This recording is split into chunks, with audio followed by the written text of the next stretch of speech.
Tyreek Hill is putting himself in the MVP conversation because Absolutely. Tyreek Hill is on pace for over 2,000 yards receiving. He's leading the league in receiving right now with 975 yards. Jalen Waddle is fourth with 739 yards, right around there, I believe. Yeah. I know it's over 700 yards, but you have two of the top four receivers in the NFL. Mhm. My thing is too, you look bad without Tua. This offense wasn't the same without Tua.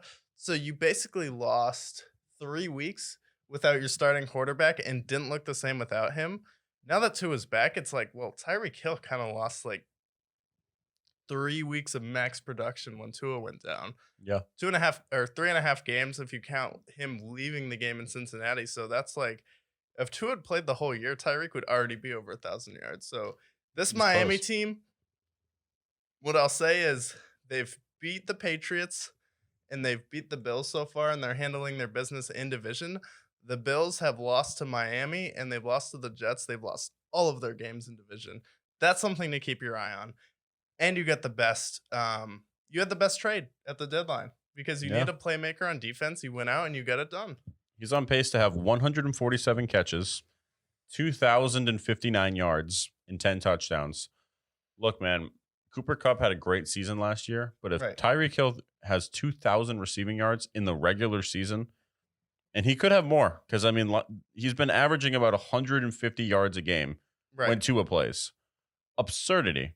So I think the Dolphins, I mean, especially with the MVP race, like there's a number of quarterbacks that are in the mix, the Jalen Hurts of the world, the Patty Mahomes, but the Dolphins, this offense is electric, which we predicted. And Tua deserves a nod in the MVP race as well. Yeah, because he had his rating was 135 overall QBR. You're 21 of 30, which is awesome. No interceptions, 3 touchdowns, 302 yards. And then you go out, you get Jeff Wilson. I mean, you still need a little bit more of a running game, but just the combination of Hill and Waddle, people are like, how can you have two number one receivers on your team? It's like, well, one of them's going to be open every time, and it's the fastest duo. So all you need is a slant, and Tyreek Hill will take it. And then you mentioned Cooper Cup. I'm sorry.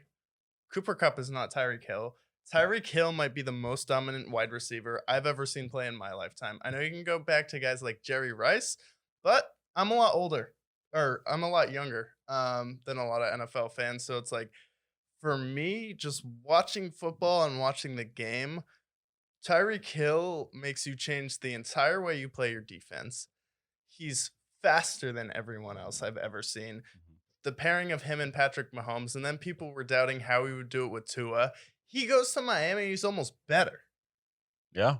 And you can tell he's having fun. He was gassing up Tua. He's like, I'm into his house at 2 a.m., cleaning his dishes, cooking for him, whatever he needs to do. I'll do it for Tua. And you can tell he was dedicated to building that relationship, and it shows. And on the football field, it's like, I can't think of a more dominant player on offense right now than Tyreek Hill. I mean, you can go to quarterbacks, but like every quarterback you put with Tyreek Hill is going to get better. Yeah. And this is like getting double teamed as well. And alongside, it seems like the duo of him and Jalen Waddle is almost better than him and Kelsey, too. So it's like,